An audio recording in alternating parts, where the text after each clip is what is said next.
Hey guys, welcome back. In today's video, I'm going to show you how to install Amazon on your Mac and use it just like a real desktop app. No downloads and no extra software needed. Let's get started. First, open Safari. You can click the Safari icon in your dock, or press Command plus space, type Safari, and hit Enter. Once Safari is open, go to Amazon.com and wait for the page to fully load. Now, look at the very top of your screen in the macOS menu bar. Click File, then select Add to Dock. A small pop-up window will appear. You can rename it to Amazon or anything you prefer. When you're ready, click Add. You'll now see an Amazon icon appear in your dock. Click it, and Amazon will open in its own separate window, just like a native Mac app.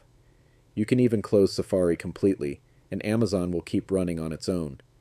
And that's it. You've successfully installed Amazon on your Mac. If this video helped you out, don't forget to like, subscribe, and check out the channel for more Mac tutorials.